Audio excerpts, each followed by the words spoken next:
Shorewood. Shorewood. All right. Down the way. Are you a surfer? Yeah. All right. You're bringing in the crowd. So I'm very excited that we have the Think and Drink this month. This is our monthly speaker series. Thanks to the Green Bay Packers Foundation, we were able to bring in speakers from across the region, Wisconsin particularly, all on the theme of frozen, things cold. Surfing in Lake Michigan and the Great Lakes is a cold weather endeavor, as you will see. And I'll let Larry Williams, our presenter, tell you all about that. I'll tell you a little bit about this, just the museum. Obviously, if you've been here before, you kind of know a bit of the spiel, but if you're a member, thank you for being a member. We have many different opportunities becoming a member to the museum, not only free admission yearly and to our events. We have Member Mondays coming up every month, so you'll meet a staff member who will give you a deep dive into a particular topic that is of interest or a specialty to them. Of course, there's discounts on all kinds of things throughout the museum. And of course, you get reciprocity to other museums around the country with that. And this fabulous magazine called The Anchor comes out twice a year. The next one we're in the process of working on, it's all about Manitowoc's maritime history. This last one over the winter was, of course, Milwaukee. So we move around the state and you learn about different places, about maritime history in the state. Let's see, we have all kinds of programming coming up as well. And yours truly will be next week, Shipwrecks and Charcuterie. As a maritime archaeologist in my career, I've encountered and worked on and documented, even found shipwrecks. So I'll be explaining that with some nice charcuterie as well next week. We have a couple of things coming up here, as you can see on here. And Kobe's 82nd birthday.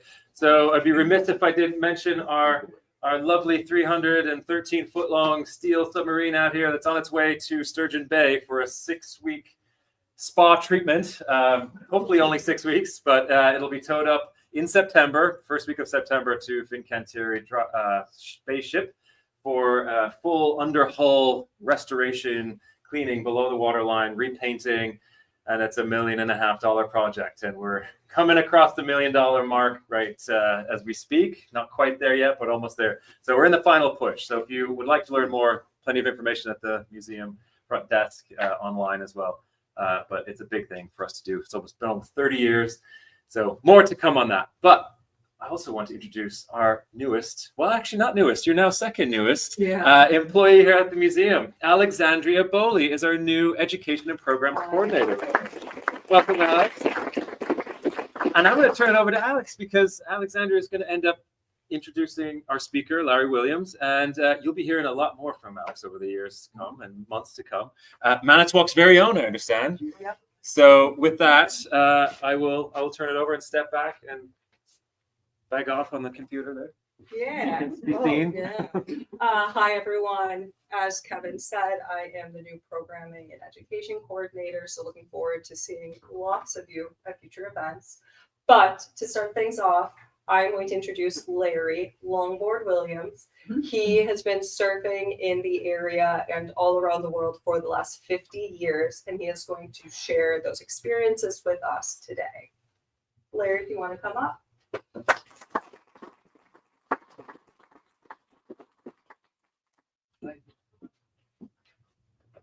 Before we get the program started, I should really turn this on.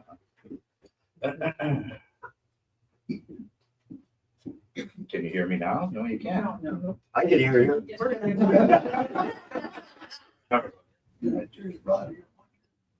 Oh, the closet. That's why. That's the 1, 2, 3. Don't start singing, you know.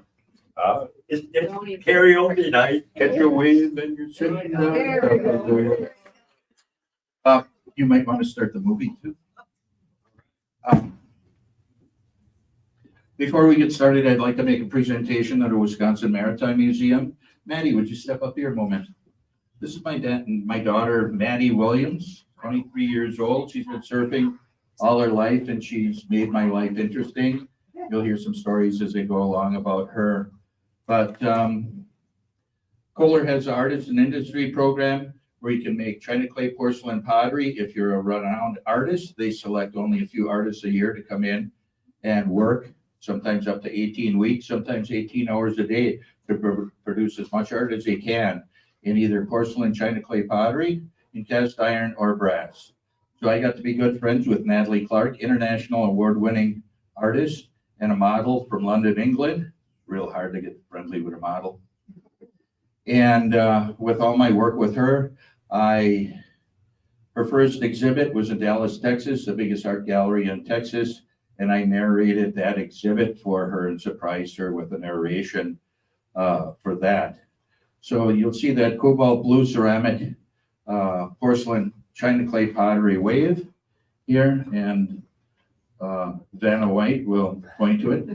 And on behalf of the Williams family, Lee Williams, Maddie Williams, and myself, I would like to donate this. You have a silent auction, I believe, coming up this summer.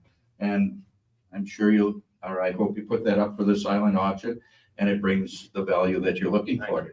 Appreciate it. So thank you. Thank you, Maddie. Very heavy. I pick it up, but it's like, 50 pounds. Originally, the entire sculpture is 64 waves in 4 different sizes. That's the largest of the size. And the Sultan of Brunei got a full sculpture next to his pool. And I believe it's about $64,000 worth of sculpture. So I hope you get the millions you're looking for. Did it play? Yep. All right. So the movie we're going to be watching, no sound, is called Step into Liquid, and it's without a doubt the very best documentary we've ever been involved with. We've been in about 7 different films, and it'll show. That's unsalted, not Step in Liquid. Did I say Step into Liquid? You did. Okay, it's unsalted. You're correct. That's why I brought him along. My twin brother. And you'll see waves in all 5 Great Lakes. Let me start out by saying, my name is Larry Longboard Williams. My twin brother's coming up on 72 years old. I've known him since he was this big. We used to be roommates. He's 16 minutes older than me, but he looks 16 minutes older. And he normally refers to me as Afterbirth. I've got a lot of tattoos. He doesn't have any. And one day he just blurts out, "Want to know why my brother's got all them tattoos?" He says, "Mom put them on there so she could tell us apart." So it keeps going on, and we just keep adding to this humor. And we were born and raised in Sheboygan, Wisconsin, Memorial Hospital, because we wanted to be close to our mom. And my mother is a native of Manitowoc, Wisconsin, and my dad grew up all his life in Sheboygan. And at age 10, we could cross 8th Street, the main street. We lived 2 blocks away from the beach. Couldn't go there by ourselves. You had to wait till you were 10 years old. And on November 5th, I was the first one to get up in the house, had all my clothes laid out, and went down. Mom was in the kitchen. I grabbed our little dog. She says, "Where are you going?" I said, "I'm going for a walk." She really should have asked where I was going. And I crossed 8th Street by myself for the first time, went down to the beach and walked the beach by myself. I didn't stay down there too long. I got home because I didn't want Mom to ask, "Where were you?" And then you say, "Well, I went to the beach." And she'd go, "Let's wait another year." So I never told her, and she never asked. But back then, who would send their 10-year-old to the beach by themselves now? But back then, common sense was, common. So we lived our life every single day on the beach, summer, winter, spring, fall, and it really shaped who we were. So I'll cut away from that for a moment to tell you, we're right here on the western shore of 1/5 of the world's fresh water, the 5 Great Lakes. It encompasses 11,000 miles of coastline, which makes up more coastline than the east and west coast of the U.S. combined. Lake Michigan is the most deadly of the 5 Great Lakes. It's 22,440 square miles of open water. When you tell people you surf a lake, they're thinking about, it's lined by pine trees as the little wooden docks with the rowboats. But you see the ocean-going vessels going by, and it's much more than that. It's 310 miles long and 110 miles across. The deepest point is off of Kewaunee, and it's 993 feet deep. like I say, Lake Michigan is 22,440 square miles of open water. That's not a lake, that's an inland ocean. And the most deadly of the 5 Great Lakes is Lake Michigan. Last year alone, we lost 38 people drowned. And in past years, I know 3 years in a row, a few years back, 3 years in a row, each year we lost more people just on Lake Michigan than the entire state of California each one of those years. So we were losing more lives due to extreme weather conditions. Seas will come up in 20 minutes time, the extreme cold water, and rip currents. So it's something I've always been involved in. It's amazing to be part of the surfing community and to be a surfer for nearly 50 years. And growing up, you're looking for an identity, especially if you're a twin. You're looking for your own identity. And, you know, you could say, I'm a fisherman. And I'm like, well, good, you're a fisherman. I'm a golfer, I'm a hunter, you know, whatever you're doing. And I go, oh, good. And all of a sudden you say, I'm a surfer. And they go, what? I'm a surfer. What do you mean you're a surfer? And you go, moondoggy and Gidget. That's us. Where do you surf? And we tell them. I've had people that I work with thought that I was rich because you're going off to the ocean all the time. You surf. You always talk about, no, we do that, 2 blocks from my home.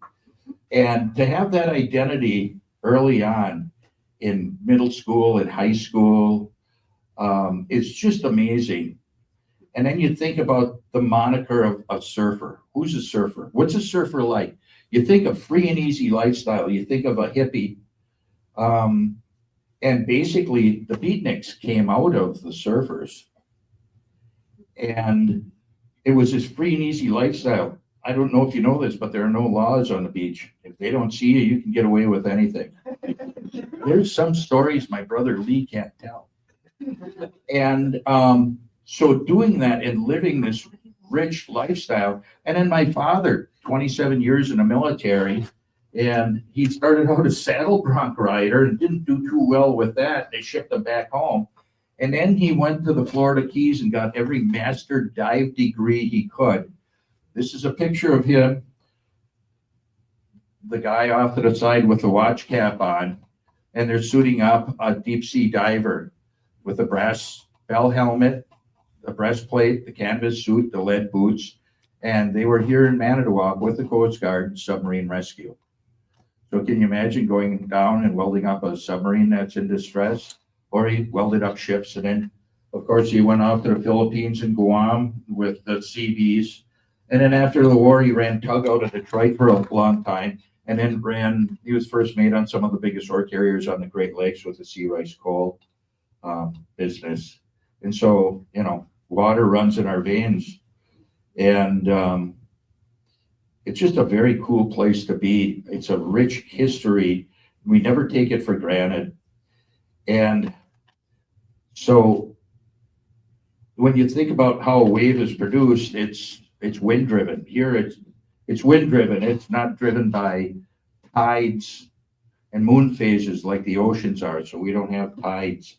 So winds of 20 to 25 miles an hour or more will produce rideable waves 2 foot or bigger. What's the biggest I've seen on the Great Lakes? I've seen Lake Michigan at 33 feet. 33 feet is a 3.5-story building. And when Hurricane Sandy went up the East Coast and stopped at New Jersey and headed straight west, which is very rare, when it got to Lake Superior at 67 miles an hour, it ran the full length, at low pressure, ran the full length of Lake Michigan and produced waves in excess of 33.5 feet. Now, when I say that, and whenever you hear wave heights, they are indicating 3 to 5 miles out. That's an open water swell. So way out there, that's what you're looking at. Usually by the time those waves get to shore, you cut them in half. But so, we're looking at easily 15-foot, waves, but waves were coming from 3 different directions. North, south, and in, and it wasn't rideable. And then when you think about I ride a 10 and an 11-foot board. This is 6 foot. You're carrying a fiberglass airplane wing in 67-mile-an-hour winds is not a good time. And everybody's experienced it. They can hear the winds howling and they just stop and lean into it. It truly is an airplane wing. And I've got so many stories about traveling with my airplane wing. We're walking through the Milwaukee airport and we're heading out to Southern California to go surfing for a week. And my best friend is walking behind me with his surfboard, 10 foot. I've got my 10-footer. And we have them in travel bags with a handle and a shoulder strap. And we're walking along. And they look like surfboards. And we're walking along. The Milwaukee airport was packed. Everybody stopped and looked at us. Like, what is that? Well, I'm a humorist and a storyteller. Hey, you got to say something. I looked back at him and I yelled, isn't it a bitch when you fly? You got to bring your own airplane wings? My very favorite one though is went to California by myself and Alamo bus pulls up and I putting my board to take me to my rental car and I put it in the aisle on the bus and as I sit down I look and there are 3 beautiful stewardesses sitting across from me and they're looking at this. It looks like a surfboard. I'm in California. You think you know what, and one stewardess says, what is that? Well,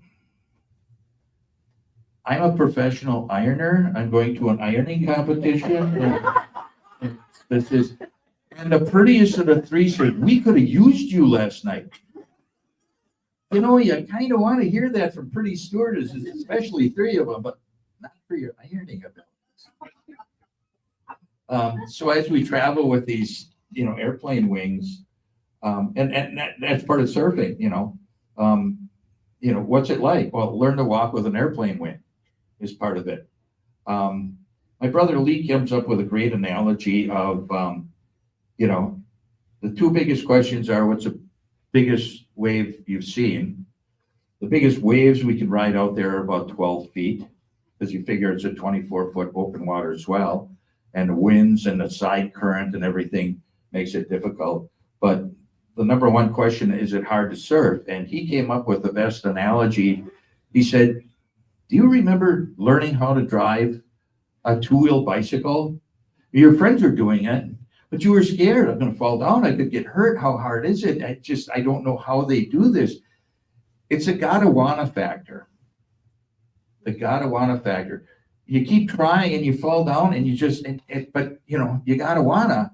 And all at once you're up and you're moving those handlebars and going, this is it. Then you realize the faster you go, the easier it is to balance. But and for some reason, that shaking of the handlebars, the balance, locks in here. I got it. This is it. And you never forget it. The rest of your life, you can ride a bicycle if you haven't ridden one in 30 years. It's locked right in here because you remember all of the balance aspects, but all the great memories of riding a bicycle. With surfing is just like this. You try and you try and you try and you try. And all at once you're up. And it's very unipivotal. And you're doing this, you're going, I'm up. That's it.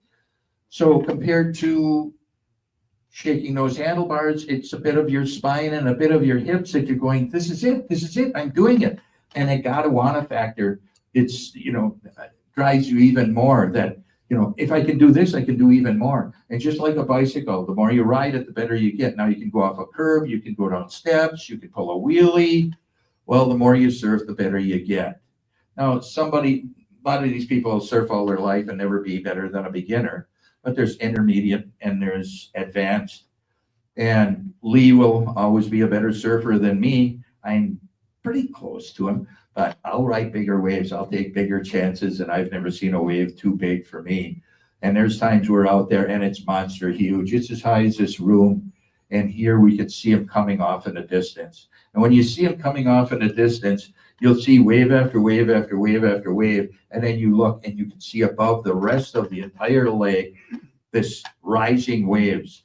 And the sailors call them the 3 sisters.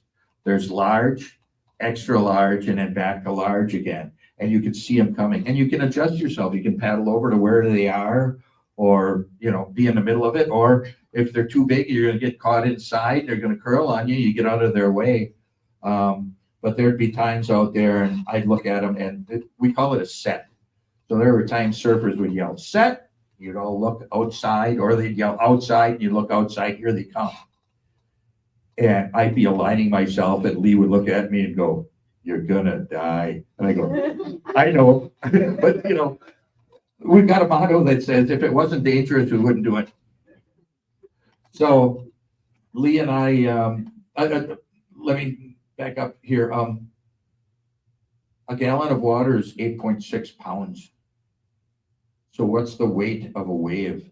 You can imagine when you wipe out, there's tons of water coming down on you. And when you wipe out, you pull yourself into a fetal position to survive. And 100% of the time, it'll take you like a rag doll and your arms and legs are flapping around as it takes you and tumbles you. Many times it tumbles you down and you lose how many times you've tumbled. And it's dark, or the water is filled with sediment and you can't see, it's black. So you can't see up. Now you've tumbled and you don't know which way is up. What do? You're covered from head to toe with neoprene, but only this much is sticking up. And you try to feel the bubble. Once it calms down, you try to feel the bubbles going past your face and you go, I think this is up. So you start swimming. And a lot of the time you are running out of air. It crushes your lungs. Or you paddle and paddle and paddle to get out there. You finally get out there. Oh, here comes some waves. You turn around and paddle as hard as you can to catch the wave, and then you wipe out. Now you're out of breath, and it takes you down, drives you down, and pounds you. And worst case scenario, you get a 2-wave hold down. And it's very hard to survive that. But it happens. It's done. Some people reach for their ankle leash. These boards have safety leashes connected to the tail of your board. And if you have a 10-foot board, you have a 10-foot leash. Well, we've seen in many instances what's called tombstoning. You never want to see that, which means it's driven that surfer down so far, they're at the end of their 10-foot ankle leash.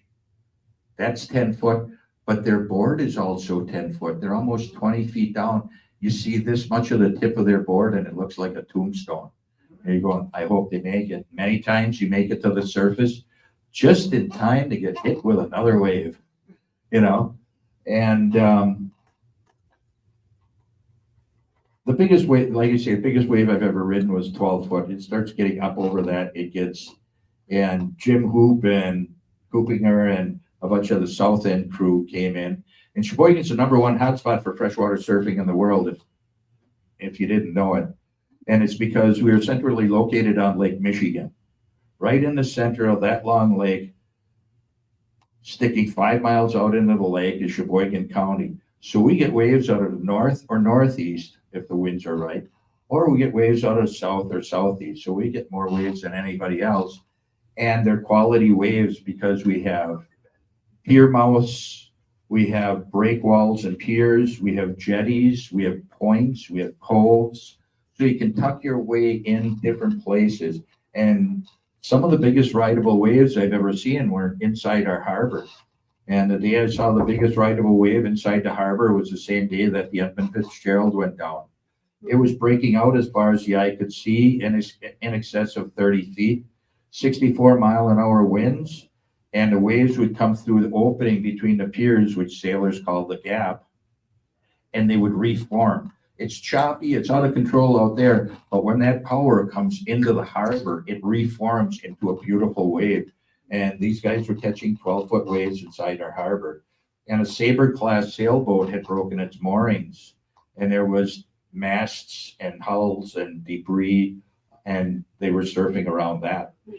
But you could barely carry at 64-mile-an-hour your 10-foot board to the water. But as soon as it touched the water, it built an occlusive seal, and it stuck like tape to the water, and that's how you paddled out. There were so many adventures, so many adventures growing up surfing. And when we started surfing in about 1964, 65, Rocky Grow loaned us his surfboard. Some of you may know Rocky Grow's name. Rocky Grow is a major contributor here. He speaks at great length. He was one of the youngest sea captains on the Great Lakes. He does beautiful oil paintings, all nautical themes, and many of the biggest of the Great Lakes boats that you see here in the museum were carved and made high detail by Rocky Grow, and he was our best friend growing up. Very, very creative guy. Biggest nerd. He was such a nerd. You know, we're kids, we're going to build a fort. We're going down to the Sea Rice Coal Yards. We're going to lean a bunch of boards together, leave an opening. We can all huddle in there, throw some dry grass down for bedding. No, he had to bring hammer, nails, screws. We would have doors. We'd have trap doors. He'd make a flagpole, bring a flag. We don't want anybody to know our fort is. We take that flag down now. And that's the way he was. Anything he did, he was 3 years older than us and always made it interesting. And he loaned us his surfboard so we could start surfing. And my brother Lee went out and he had a paper route and he saw an ad in the paper for a surfboard. Dad, take us. We got to call the guy, told us the address. We went there. And it was a hollow wood plywood surfboard with straight sides, long, 10-foot long, had to weigh close to 200 pounds. And it was hollow with ribbing and it had a rubber cork in the nose because when it filled up with water, we could empty the, $25. So we refurbished that and we tried to surf it. And basically what it turned out to be was it was as close to a Tom Blake board as you could get. Now, when you talk Tom Blake, this is a really cool story because the number one person in the history of surfing is Duke Kahanamoko. And he was an Olympic swimmer, came out of Hawaii, and he traveled around to swimming competitions. The Hawaiian surfboards were 14-foot solid redwood, no fin, no nothing on the bottom. To turn them, you drag your foot in the water, and that's how you turn them. And the Hawaiian royalty started surfing them, and it was considered the sport of royals. And surfing actually thousands of years before started out in Peru with reed vessels that they would ride waves with. But I'm going to switch part of the story. There was a young man that became the second most important person in the history of surfing, Tom Blake. Born and raised in Milwaukee, Wisconsin, and he died in Ashland, Wisconsin. Doesn't that make for an interesting story? Well, due to the flu epidemic of 1818, 1819, I believe, he was born in 1903 in Milwaukee. He never graduated from high school, and his family moved up to Ashland, Wisconsin, 5.5 hours north of here, near Lake Superior. Well, the man was brilliant. Beyond brilliant. He was a genius. But he had wanderlust. And at an early age, he started jumping freight cars, the rails, and riding the rails all around America. And he made his way to Detroit, Michigan, where Duke Kahanamoko was competing in swimming. And that's where he saw his first 14-foot redwood board. Now, I don't know. I think the battery just went dead or something. I don't know if he saw surfing, but he basically heard the stories of surfing. And Duke Kahanamoko said, come to California. And he went to California. They met up, and that's where he saw surfing and got the surfing bug. And then Duke says, come to Hawaii. And he went to Hawaii, and he lived much of his life between Hawaii and California. And he was a surfing legend. And what happened was he took that 14-foot redwood board, said, I can do better than this. And he got lightweight balsa wood board. And he carved a balsa wood board, so easy to catch waves, but it was corky. And it just really, that redwood sat down deep in the water and just shot through. But this was, I have to do something. So he invented a skag, or a rudder, they called it, or a skag. And he thought, I could do so much better. As they put these big 4x4 planks together to shape the board, I'm going to hollow them out. And I'll leave some ribbing in there for strength. So just a super lightweight, maneuverable board. And he created the first surfboard, the first modern surfboard. highly maneuverable.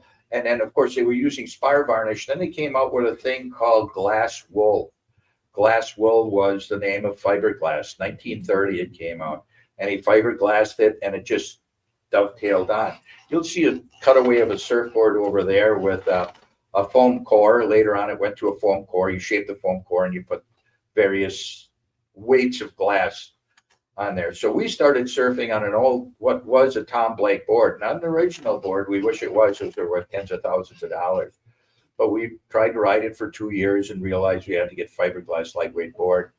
It wasn't working well, but we were out there, we're catching waves, and Dad, thought Mom didn't swim a stroke, and Dad thought it was great that we were going out in the coldest weather, bonfire on the beach to stay warm, no wetsuit. And Lee and I were misbehaving, believe it or not, one day, and Mom yells at us, because we got in some trouble with our friends, and she was concerned about peer pressure and stuff. And she said, but Mom, we were with all, those guys, we were with all of them. And Mom says, I suppose if they all jumped off the end of the pier, you would too. And we're all laughing, and Mom's going, what? Ted says, they're surfers. They jump off the end of the pier. Oh, I never thought of that. But there are so many stories about the dangers, the rewards, the mishaps, and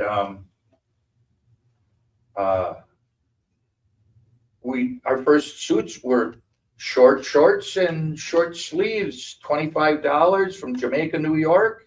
We got them, and it was too cold to go surfing. So what do? You're a kid. You want to, try out your wetsuit. So you fill the bathtub full of cold water and jump in with your wetsuit. Later on, we got dive suits from U.S. divers. They were horrible. They were supposed to keep us warm. They didn't. And the pants came up to here. The jacket came down to here. There was a beaver tail that came through and clipped on here that never stayed. So it would always uncouple. We called it a beaver tail. Anytime you got a photograph of one of those, that beaver tail is flapping off here. It had zippers in the ankles, zippers in the sleeves. All those zippers, they all leaked. And then the neck was wide open. You could put a hood, but you couldn't turn your head to see if the waves were coming with the hood on. They didn't wear the hood. And then a wave would hit you in the back, and everything would flush down. You just, damn. Never any dry suits. Dry suits are too cumbersome because they'll keep you dry, but you have to wear several layers of wool and long john and everything else under there. And it just was never a good move to mobility and things like that. So Kevin Groh, Rocky's little brother, was our best friend, and we're out surfing off of icebergs. And this is before ankle leashes. And if you lost your board, it went in all the way in without you almost every single time. So most of the time you're doing more swimming than surfing.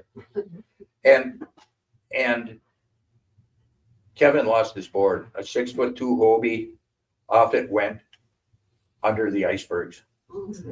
An iceberg is built like this over the water. When a wave hits it, it scoops the sand out and produces sand here. You can be knee deep here and take 2 steps and be over your head. His board is gone. Lee and I pull up with our boards, and Kevin says, I'm not getting it. Well, Lee looks at him, he goes, if I go in and get it, it's my board then, right? All right, I'll get it. But if I don't come out, you come in and get me. Lee goes, if you don't come out, you didn't come out for a reason. I'm not coming in for you. And he walks over a little bit, gets almost chest deep. Down he goes under this iceberg. It seemed forever. Lee looks at me and goes, what are we going to tell his mom? And his dad would understand, but what are we going to tell his mom, And here he comes, fin up. He's got a hold of the fin, and I can still see it. He's side stroking and stuff like that. Pulls it up on the sandbar. He goes, I'm never doing that again.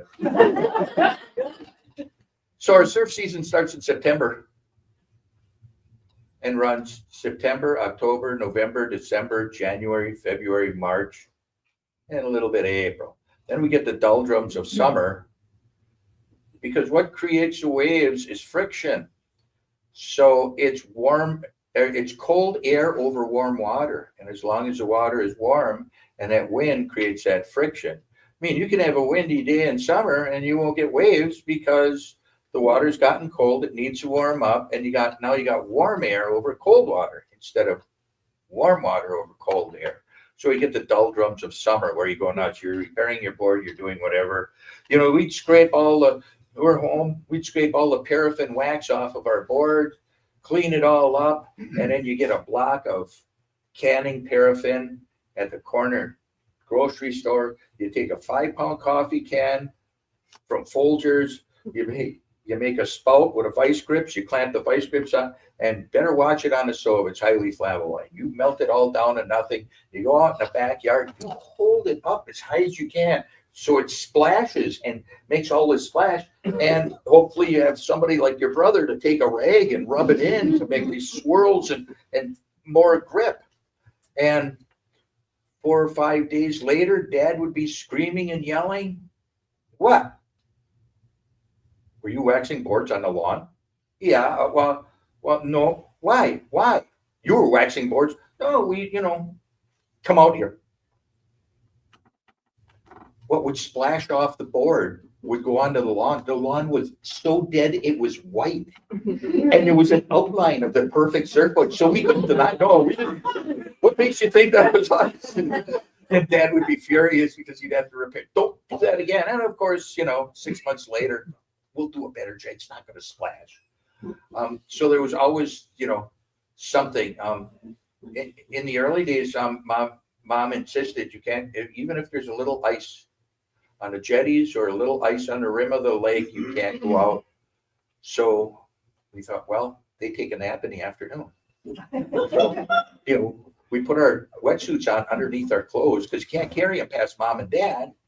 And we went down the basement, opened the basement, and we slid the surfboard out, and we went down to the beach. And that time we built a fire, and a guy would grab your surfboard, go out, he'd take 2 rides, he'd fall off, he'd go underwater, freezing cold. Water temp's probably 35, 36 degrees. You got a shorty wetsuit on, and you'd run up to that fire. Next guy would grab the board, and he'd go out and do the same thing, and we'd laugh so hard if he went underwater. But you're standing so close to you were concerned that your neoprene wetsuit, shorty wetsuit may melt, but you're also concerned that your legs, because you're numb, your legs are going to blister. So you had to be careful. And one day we were over at Northside Beach, and we had full-length wetsuits, boots and gloves, and we were out there, and we knew Mom and Dad were napping, and we went to take a break. Oh no, here comes Mom and Dad. Mom comes up and she says, "What did I tell you? No surfing on the lake as long as there's but it's just a little ice, it's not bad. And we're warm out there." She says, "Open your wetsuit." When you opened your wetsuit, a cloud of steam came out. She says, "I don't have to put my hand in there. I see that you're warm. You can surf on it." So we started surfing when the ice was on the lake, and Dad would just laugh because he's done it all. One of my worst stories was March. Working at Kohler Company, I ran their locomotive for decades and worked 42 years at Kohler Company. Boy, the wind is cooking. I know it's March, it's cold. I can almost hear the surf from Kohler Company 3.5 miles. And I get home, I put my Arctic suit on as fast as I can. You can stay out for almost 2 hours in an Arctic suit. And I paddled out, and there were 3 other guys out, Sea Rice Coal Yards. I get out there, and we're riding big waves. I found a place between the icebergs to get out. And I'm surfing, and all at once, at that time of the year, March, it gets dark, and it gets dark fast. Now, there's no sun beating on you, so your black wetsuit isn't heating up like it should and stuff like that. And I was free. I look around, the street lights are on, and you can see car headlights. It is jet black. You can't see the waves hitting you, but you can see the silhouettes of the icebergs. I go to get in. I probably got 10 minutes before I die. I'm hypothermic. And I got to get out of here. My exit zone iced over. There were 10-foot icebergs where my path was. I have 10 minutes to live. Waves are hitting me. I'm hanging on to a 10-foot surfboard. What am I going to do? I can't keep walking along that sandbar, and maybe there's a place that I maybe can get in. I got 10 minutes to live. I don't know what I'm going to do. There's a chance, and I noticed an iceberg almost as high as this room had broken away from shore, and eventually it would teeter down and hit shore, and a little while later it would come up and hit back on shore again, the rest of the iceberg. Thought that may be my only way out, but I only have 10 minutes. I don't have a choice. And as fast as I just told that short story, is that for me? And as fast as I could tell that story, the scene unfolded, and the scene unfolded was the iceberg started. Now, if I'm too close, it's going to crush me. If I, Yeah, I'll tell you what. can I talk? No. And if I'm too close, it's going to crush me. If I'm too far away, I'm not going to be able to throw my board on there, or I may be able to throw my board on, but I may not be able to claw my way up. And it was at about a 45-degree angle. So as soon as it hit, I was working my way close to it, threw my board up. And as soon as I got on it and started clawing up, the waves picked it up to slam it up against shore. I never fully stood up. I grabbed my board, crouched down, running across this slippery, uneven surface, and I didn't want to fall in the crevice. I fall in the crevice, I'm dead, because it's going to come back together. And I threw the board over the crevice and did a belly flop and slid down the iceberg. Now I'm running down Fisherman's Road, this whole road. I can't feel my hands or feet, and I'm going, my truck's locked. How am I going to get in? Am I going to be able? I couldn't hold like this. I stuck the keys between there, and it went click. Best sound I've heard in my life. And it opened up. And I went to my friend's coffee shop who was out there surfing with me. I said, why in the hell did you leave me out there? He goes, I thought you left. I said, my truck was parked next to yours. You think I walked home? An airplane wing and nothing. You know, and it was funny. I bought that Arctic wetsuit from him. And I went into his shop one day with the Arctic wetsuit on for the first time that I wore it. And I walked into his shop. He says, how is the suit? I says, is it custom just for you? He said, no, why? I said, because, well, look at this, and it's really tight in the crotch. So, I don't want to tell you the words he told me back for that. But we have all these great, interesting stories of every time you're surfing. You may have the worst memory in the world, but you will remember every single time you're out surfing. You will remember every single time the size of the swell, the color of the water, the rides that you had, the people that you were with. And you remember it because it's such a fantastic feeling.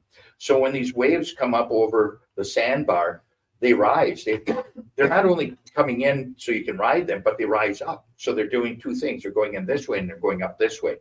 And you catch these waves and you have to know to turn to, and a wave, you can climb a cliffside until you get that climb just right. You can golf the golf course until you get it just right. You can do so many things over and over and over and over and over again until you get it just right, but you can only ride that wave once. No two waves are the same. Sometimes they come in a V, sometimes they come in with a shoulder to them. Sometimes they got a big peak and peel off left and right. Sometimes they're peeling along and a section will break off in front. Now you got to make it around there. But there's these little ebbs and twists and things. So when you start becoming a better surfer, intermediate, and you're using many of these things. So when you take off on a wave, you can't say that you're going to do a bottom turn. You're going to do 3 S turns. You're going to turn the other way. You're going to do a cutback or a floater. You can't do that. What happens is the wave tells you what it will allow you to do. So you're on there and your mind, they say you only use 10%, 10% of your mind. So when you ride a wave, 2 foot or 10 foot, you're out there and what can I do? And all of a sudden you do one thing and you go, oh, maybe I can pull off another. Maybe I can pull off. And so your mind is vastly expanded. And the best part is your back doesn't hurt anymore. You're not worried about relationships. You're not worried about bills. You're not worried about work. You're not worried. Nothing can come in to that feeling of being 100% absorbed in doing what is your passion, trying to ride that wave in the best. And I've ridden some absolutely amazing rides, and I've made it to shore all the way until my nose bumped on shore, and I picked up my board, and I actually put my hand on my chest to see if I could feel my heart pounding out of my chest. Can I really feel it? And now I'm just going to stand here for a while and think about what I just did. And then you look up and you go, but you know what? The next wave could be better. And you start running down the beach and out that long pier. And then to be able to do something like that, that's your life's passion for almost half a century with your brother who just happens to be your best friend. And we've been in competition since, well, technically before we were born. And it's always to see who's a better rider or ride a bigger wave. And it's just, it's a cool place to be. And then our best friends. And so many friends would see us. I mean, you have to be really hardcore to do this winter surfing and big waves.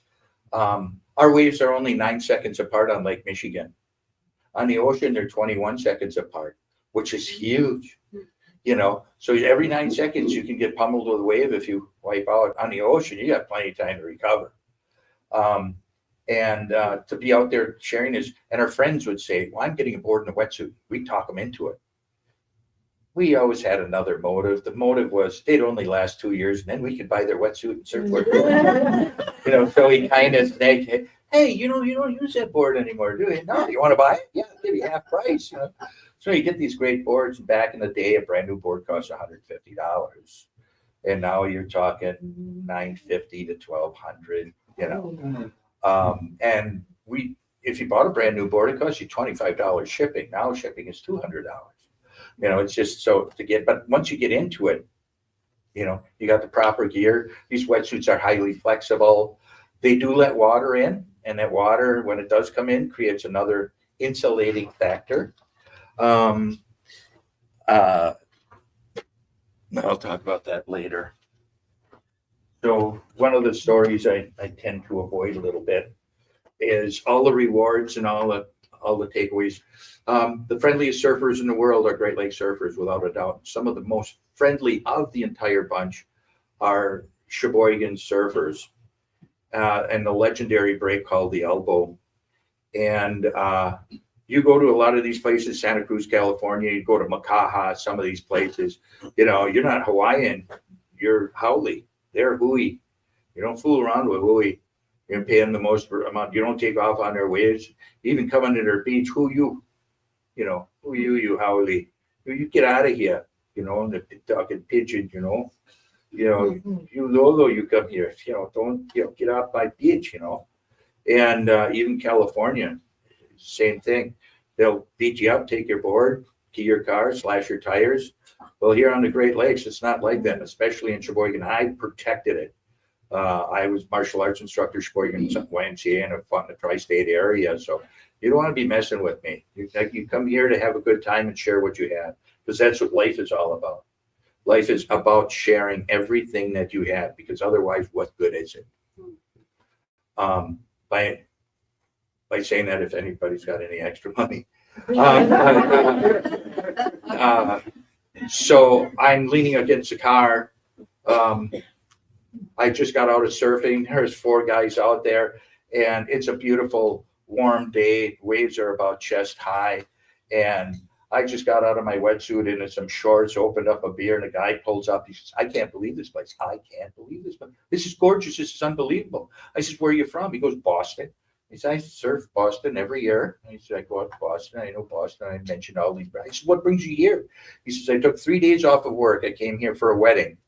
I took 2 days for the wedding, but I had everybody in the world knows about Sheboygan, Wisconsin. And I came to Sheboygan to see what, and this surf is better than what I have back home.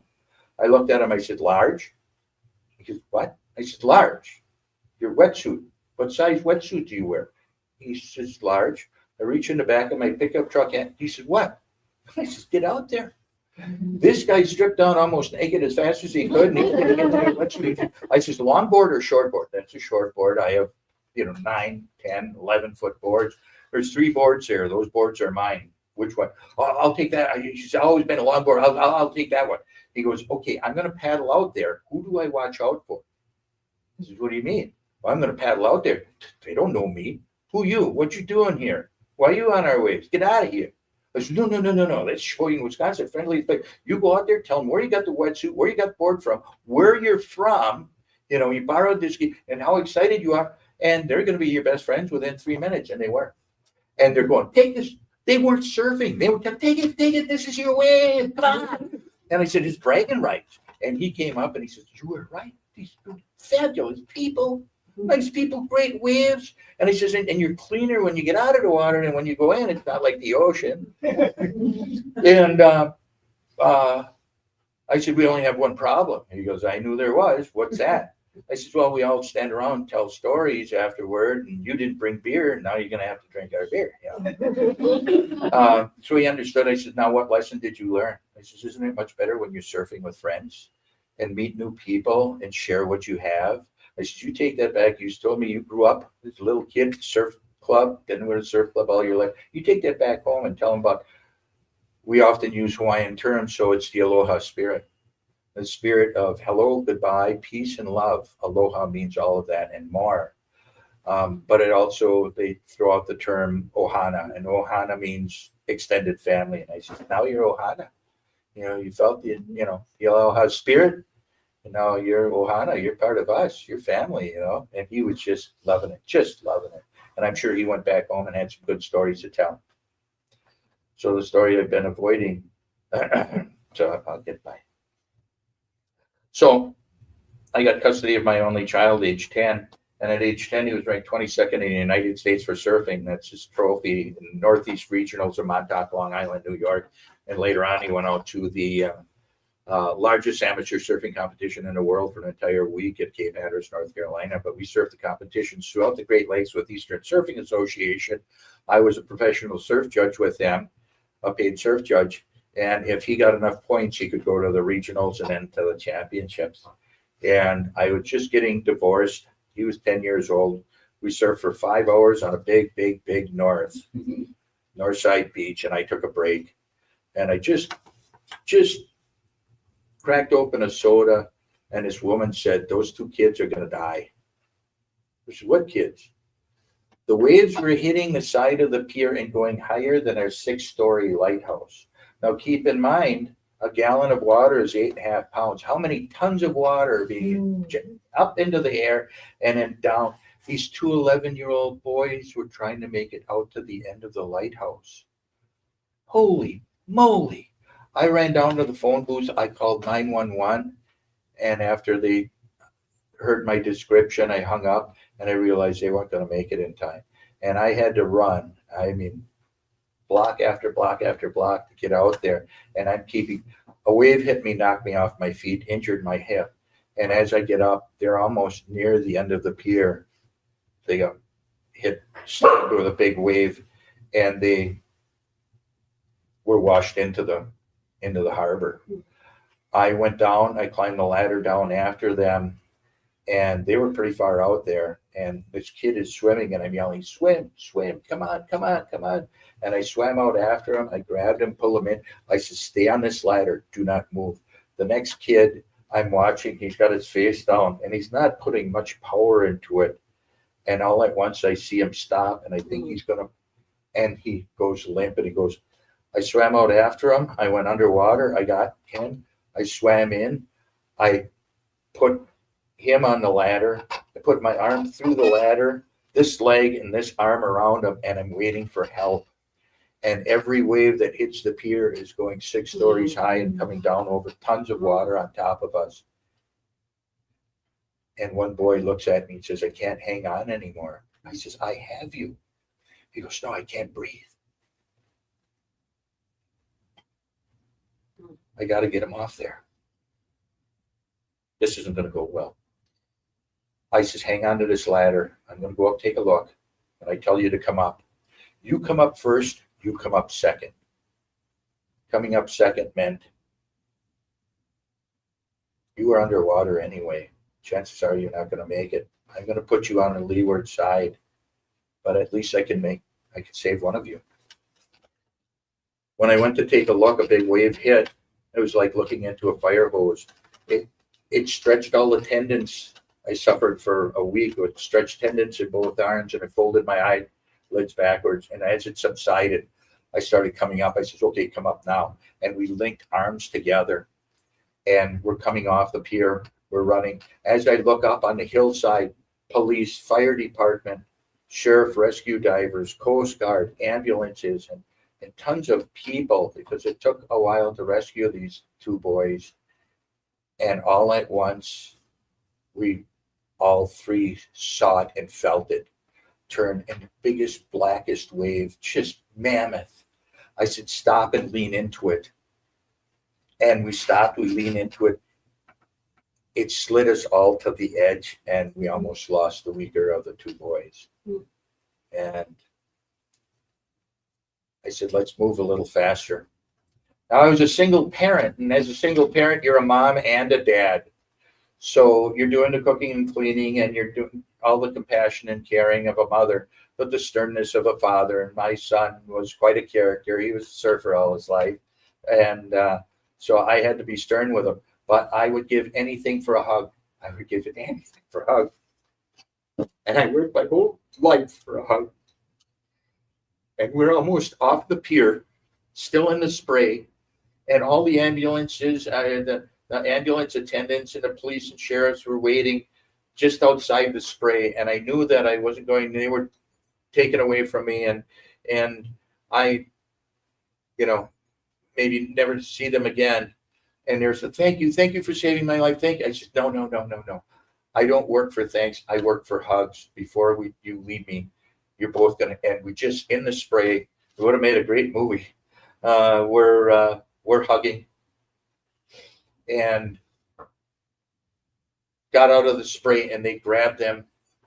Ambulance attendants took them off, and my 10-year-old son ran out on that pier. Almost tackled me and hung on to me and said, Dad, I can't believe you did that. And a police officer came up and he grabbed me. He says, are you all right? I said, no. And I fell to the ground. He says, what's wrong? I says, I almost died. I didn't think about my hip injury, didn't go to the hospital or anything. And they picked me up and took me in, and I was just shaking. What a great reward. I received the second highest life-saving award in America. Congress voted on it. Less than 20 people a year receive the second highest, the Coast Guard Silver Life-Saving Award. And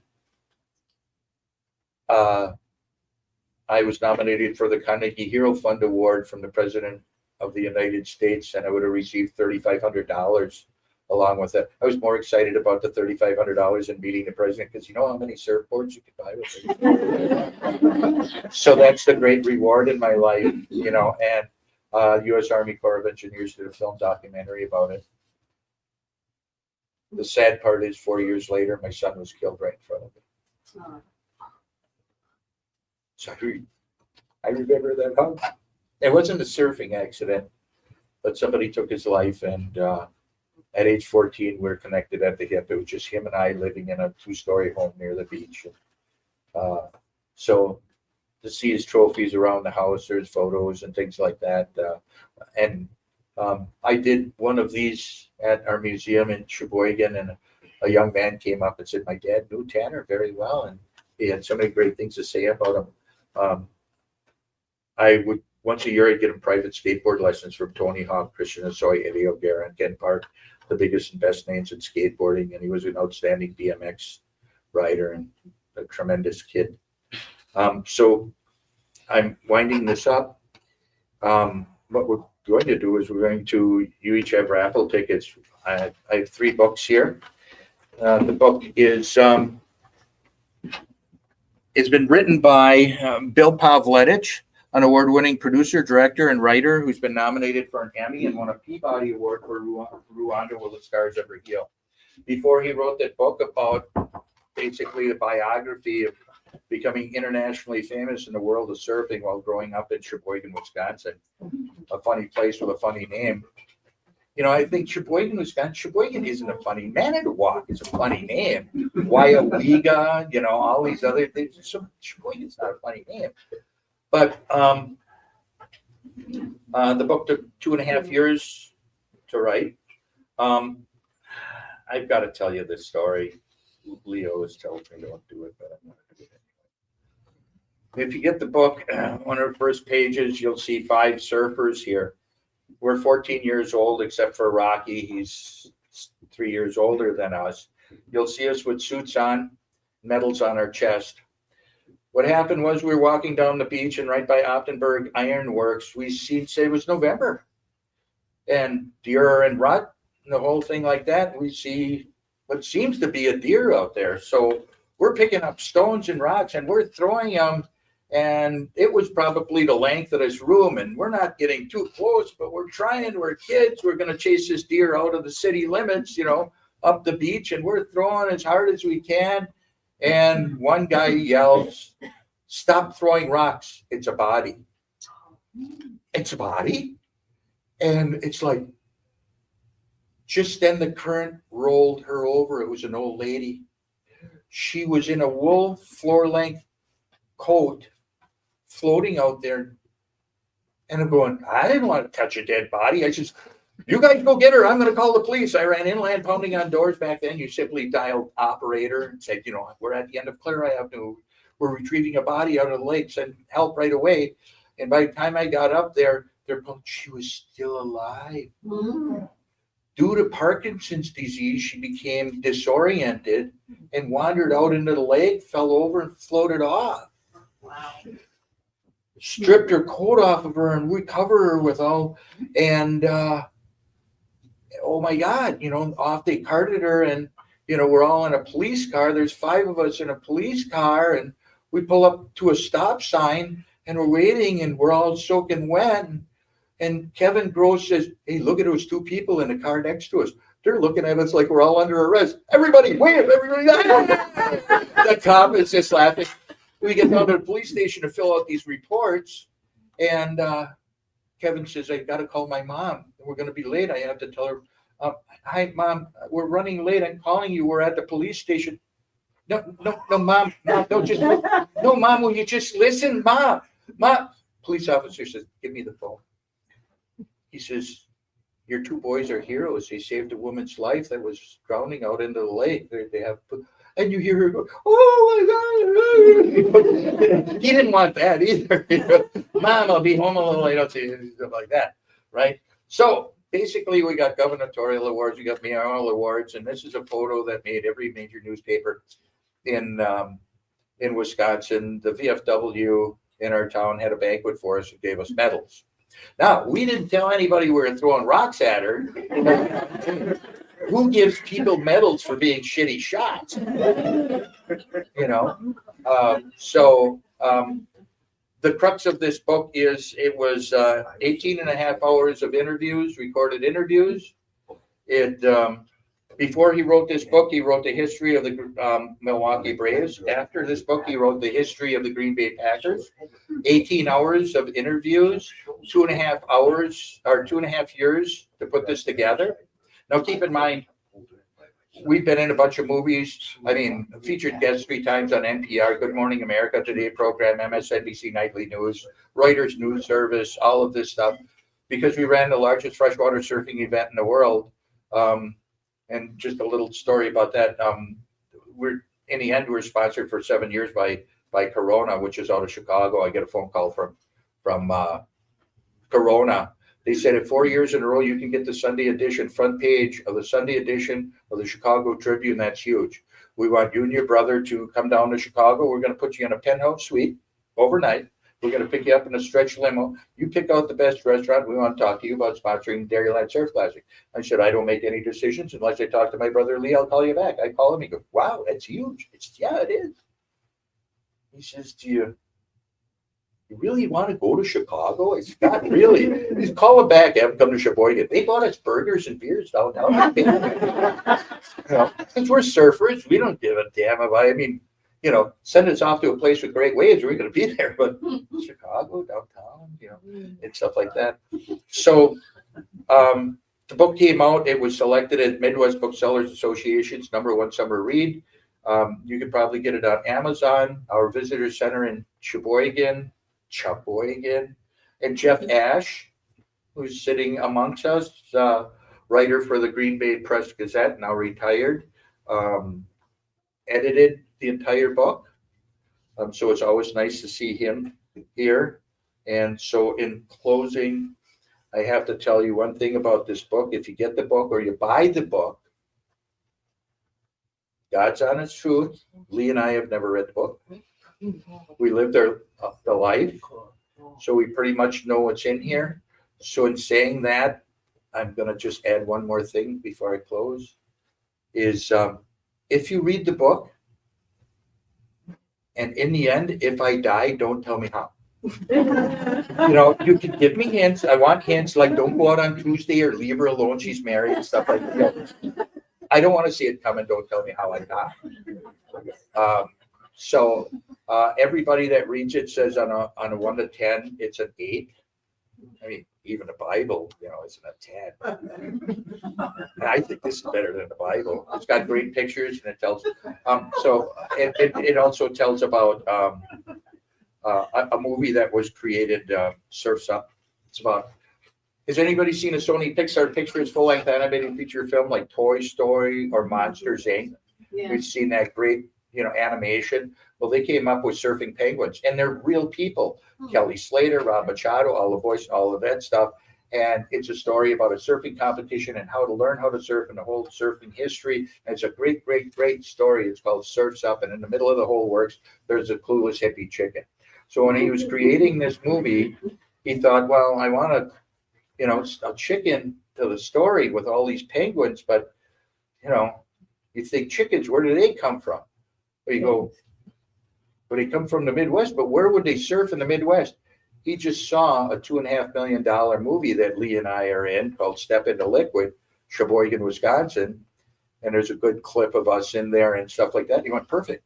Because I've always kind of been a clueless hippie most of my life. He says, Larry Williams, Chicken Joe. They'd use my voice, but so I've always been known as Chicken Joe. So halfway through the movie, the penguin comes up to him and said, "You're a chicken. Where'd you learn how to surf?" He goes, "Dude, I surf the Great Lakes. I'm from Sheboygan, Wisconsin." And then 2 other times in the movie, underneath it says Sheboygan, Wisconsin, as he's surfing along. So you get to meet a cartoon character.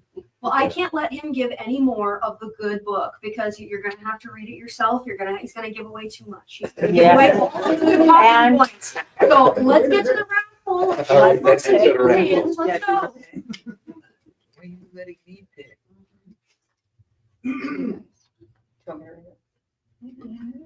Did you pick my number? If your number's 309, Yeah. And by the way, these books are autographed. That costs extra. I want to see that on eBay tomorrow. No. And remember, I don't want to know if I die. Let's do this one, which is now 313. There we go. Yeah. And it goes to a surfer. This is an instruction book of things not to do. Anything my brother Lee has done, Don't get caught.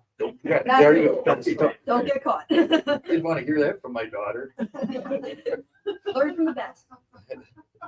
Lee, You. 314. Yep. You have the last one? Bless you. 314. Perfect. You are very welcome. Well, thank you, Larry. I think everyone has learned. My daughter's in One there. more, get that surfboard away. Hell no. My daughter's also here. If you want her to sign it, she's prominent in the book also. So I love tying her up a little bit longer. So I hope you enjoyed, you learned. I have to, in finishing, share whatever you have, because what else, what good is it if you don't share it? And finally, live life like you're at the beach. Remember the beach? I mean, you're going to wear comfortable clothes. You're going to meet new people. You're going to bring snacks and good foods. You may get your knees wet. You don't have to go swimming. You're going to play with a frisbee or a ball, and you're going to build a sandcastle. And remember that beach is there summer, winter, spring, fall. And it's just as beautiful in the summer as it is in the winter. And if you get a chance to go surfing, don't blame me or Lee or Maddie. But always live life like you're at the beach. Thank you.